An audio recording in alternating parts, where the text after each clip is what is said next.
St. Moritz, a place that needs no introduction. A Swiss jewel in the heart of the Alps, adored for its position. A place where polo lovers meet at least once a year, in January, when the iconic Snow Polo World Cup tournament hits the frozen lake. And so it does again in 2019, from January the 25th to the 27th. St. Moritz today can look back on more than 3 decades of the extravaganza. It was 1985 when Reto Gaudenzi introduced snow polo to the world. 3 days, Friday, Saturday, Sunday, with 4 fantastic teams: Cartier, Vadruz Palace, Maserati and Azerbaijan Land of Fire. And of course we have parties. There's a party every day, everywhere. One is in the Palace, one is in the Kulm, the other one is in the Carlton, the other one is in the Zuvretta, and all the hotels are participating. So it's not only a sportive highlight, it is a social highlight. And the highlight, of course, is the gala on Saturday night at Vadruz Palace Hotel. Absolutely, and this is the best polo tournament on snow in the world. I'm not saying that because I started it in '95. This is what everybody says. The Snow Polo World Cup St. Moritz once again sets out to be a top event, with spectacular polo being played, framed by the sparkling peaks of the Engadine. 4 high goal teams at 1,800 meters above sea level, chasing the coveted Cartier trophy. I think it's wonderful for polo, and the fastest growing segment in polo is female players, so I think it's wonderful, and it's nice to see more women playing. Are you prepared for this action? Always. All year round. I mean, we've been preparing, playing around the world, and we're all very excited. I mean, we're always motivated. That's Azerbaijan. Always, we give everything. For the 35th anniversary, the return of a polo superstar sends a thrill of joy through the lovers of this sport. The Argentinian 10-goaler Juan Martín Nero, who conquered the Snow Polo Trophy back in 2004 and who's currently ranked among the top -3 players, is teamed up alongside Tito Gaudenzi, the young captain Grant Ganzi and his father Marc for Team Cartier. How is it being here in St. Moritz? Very good fun. Happy to be here again. I came here like 15 or 17 years ago, so it's good fun to come again. It's a really great team. We haven't played in that constellation ever. We've played with or against each other in different ways, but I think Grant and Marc Ganzi put together a great team. I'm very honored to be part of it and to play with them, who I play with a lot in Wellington, and then bringing in one of their top players in Juan Martín Nero. It's a true honor and pleasure, and I'm enjoying and soaking in every moment. But watch out! Snow polo veteran Chris Hyde, who conquered the trophy on the frozen lake for a memorable 7 times, is back as well and lined up for Team Maserati. I got called that. It was actually Memo Gracida nicknamed me that because when I was young, I just I took quite a keen look on how polo was played and the swing technique and everything, and I adapted it, and I learned quite well, and I was able to explain that to other people when I taught lessons and stuff, and it was like, Chris, you're the professor of polo, you know, you think too much, blah blah blah. But a lot of people think it's the professor because I'm a bit chunky, but we're gonna go and play. Also back on the Swiss ice as team captain is Melissa Ganzi, leading the Vadruz Palace quartet for the 2nd year in a row. Much is expected also from the 4th squad, from Azerbaijan, the Land of Fire, who has joined in, still motivated by the sensational 2nd place at the European Polo Championships held in September in Italy, fielding a team around the talented captain Elchin Jamali. In general, if we have to talk about snow polo, that's a fantastic event, and we are very lucky that the sun is shining all the day. So sometimes we have seen some clouds over St. Moritz, which is making very cold. So today the weather was very good. Atmosphere is again the same as always, beautiful, sensational. So under the blazing sunshine, enjoying pristine snow conditions, the matches get underway on Friday, when the boys from the Land of Fire are back to battle against the 2018 champions Cartier, beating them by 5.5 to 5, securing the Royal Salute Trophy. Here we are having Team Azerbaijan. How went this first match today for you? It was amazing. We won just by half a goal in the last second. It was great. Great experience to play in the frozen lake. Amazing. How was it playing against Team Cartier? It was very tough. This year we brought a very strong team, but first game is always difficult, but they did a really good job, and having a 10-goaler is always special. So it was a lot of fun. The President's Cup follows, a hotly anticipated match between Badruts Palace and the horsepower of Team Maserati, which takes over the lead at the beginning, but soon Badruts equalises, and what follows is literally an edge-of-the-seat experience until the last chukker. With just seconds of play left, Max Charlton thunders down the field, lofting a show, which brings the score to 6-5 in Maserati's favour, a win by the closest of margins. Absolutely happy, absolute happiness. Sure. Well, basically I can say that this was really emotional, the match that we played, and unbelievable tight game, so we're happy we won. Yeah. Robert, how is it going for you here? Good. Today we had a very good start. We were winning by quite a lot in the beginning, and then they came back, but we keep our heads cold and finished the game winning. It's good. Max, it seems as you've got onto 100% of your potential. You're playing very nice games. Well, you have to ask Chris about that. But no, it's good. It's the first time us three have played together, and to get in the final is great. Great achievement. New day, new game. And once again, thousands of polo lovers join the action, crowding the marquees and tribunes of the world's oldest, biggest and most extravagant snow polo event on the frozen lake of St. Moritz. So you're enjoying here the 3 days of the polo tournament? Yes, that's right. Yes, we've come from Oxford in England. Yes. That's a long way, and big history of polo there in England, right? Yeah, you're right, yeah. Are you watching polo also not only here in St. Moritz, also during the whole year? Yeah, we watch polo at home as well. Are you having fun here in St. Moritz? Yes, absolutely. It's such a great weekend, and now we are training and learning something about polo, and it's a great fun. The next talent is sitting here in the saddle? No, not at all. I believe the people who are there better than me for sure. I really loved it. It has been really interesting. I love the game. I love the music.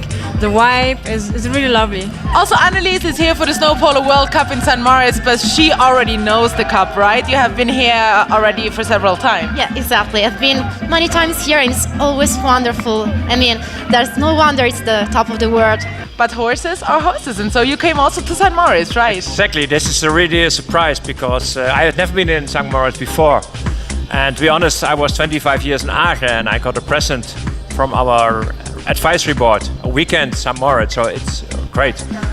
The first match on Saturday's agenda is the Maserati Trophy, where Melissa Ganzi's Badruts Palace team faces the Azeris. A somewhat unusual game, which starts with the replacement of Azerbaijan's Isidro Strada due to illness by Germany's flamboyant Tommy Winter. And it continues with a cut ear of the 6-goal cornerstone Adrian Laplacette Jr. The battle lasts for 1.5 hours and ends with a convincing final score of 7-3.5 in Badruts Palace's favour. A victory which delivers them straight to the final. Good competition, and we just came up a goal short, so maybe tomorrow we'll be lucky. What is your impression about the day today and the first game on the frozen lake?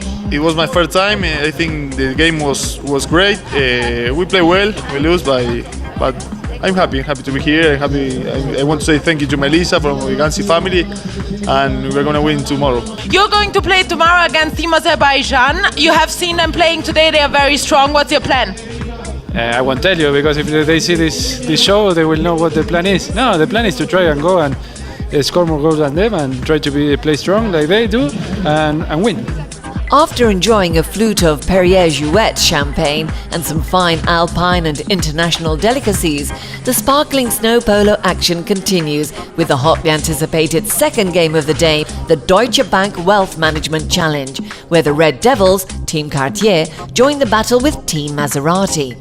Even in the second match, there is no passing the Maseratis, who not only win with 7.5-6, but also take home a spot in the Snow Polo World Cup St. Moritz final.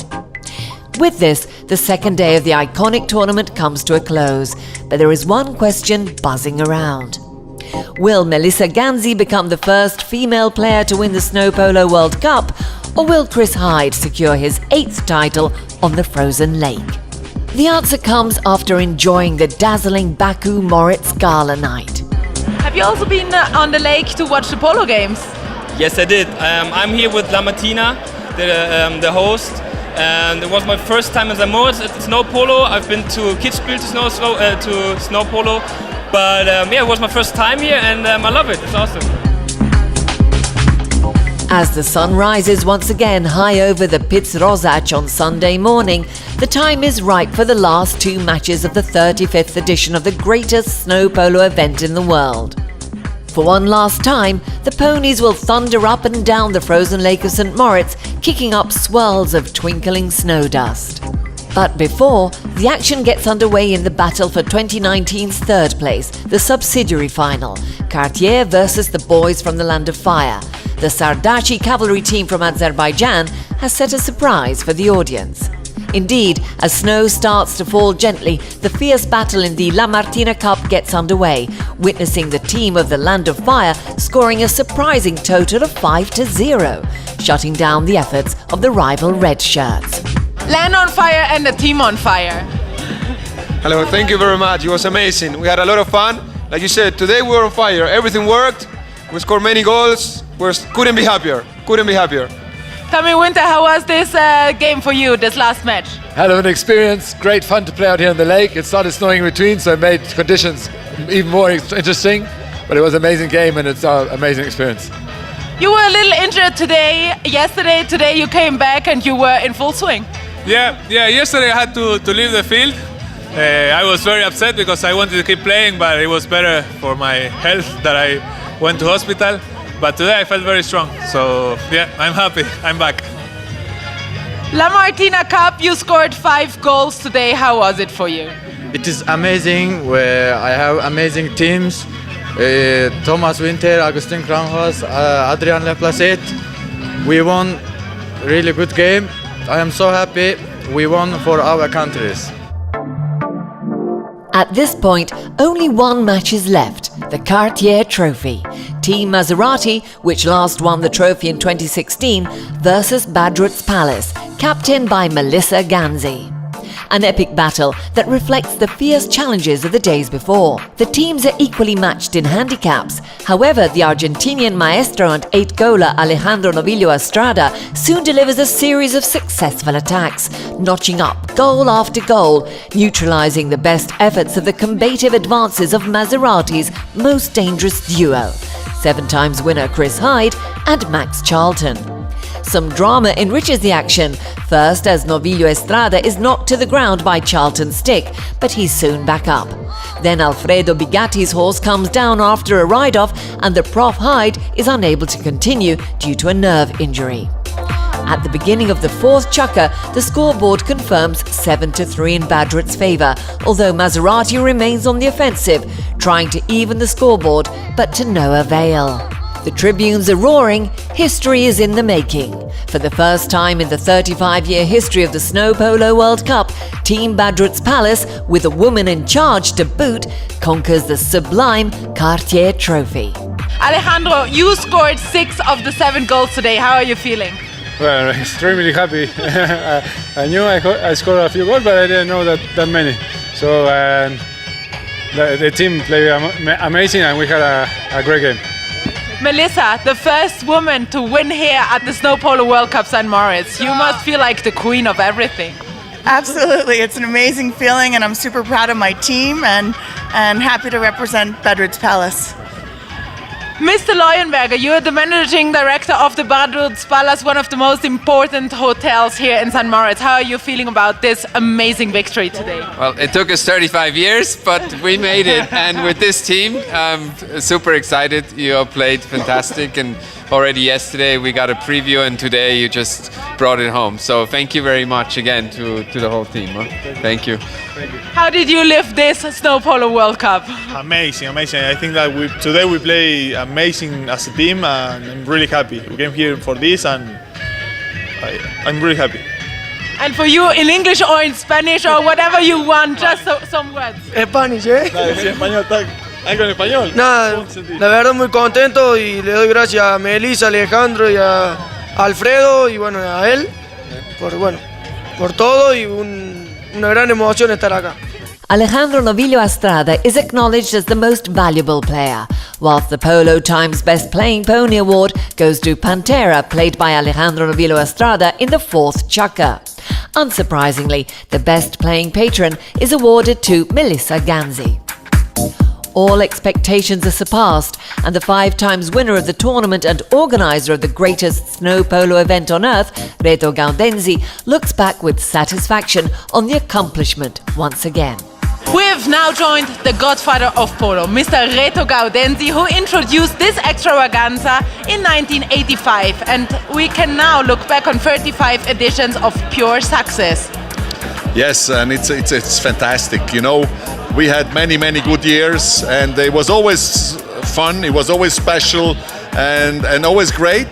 And last year we said we had the greatest year in history, and I was sure we cannot match that, and this year it was even better. And this is not my words, this is what our clients say, what the players say, what the press says. So we are very happy that this Snow Polo World Cup is going on, that our guests are happy, that St. Moritz is happy. St. Moritz is fully booked thanks to the polo. So we are really thankful also to the Almighty, who sent us 2 days of fantastic weather and 1 day of little snowfall, which is great because this is called snow polo. Exactly. I actually loved today the most because the snow was just really beautiful, and I also enjoyed very much this Cartier Trophy, the final of these 3 days of snow polo. It was just an edge of the seat experience. Yes. This was, we had 4 teams, and at the beginning it looks really like anybody could have won it. And then, you know, like it is in sports, it was tough, great sports. We saw really good polo. We had Juan Martinero here, who is for me the best polo player in the world. What he performed here, and all the others also, the horses, and everybody is happy, everybody is healthy. We have, all the horses are fine, and it was really great also from the sports. It was top. Reto, Mr. Reto Gaudenzi, thank you for this unforgettable edition of the Snow Polo World Cup 2019, and I hope to be back next year. Thank you very much to you, Cosima, for making this, putting this into the right words and nice words. And if you're not coming back next year, we are not going to do it. So thank you, Mr. Reto Gaudenzi, for yet another unforgettable edition of the Snow Polo World Cup. All that remains to be said is that we can't wait to be back next year again, as usual in the last weekend of January. So, see you in 2020. Not that.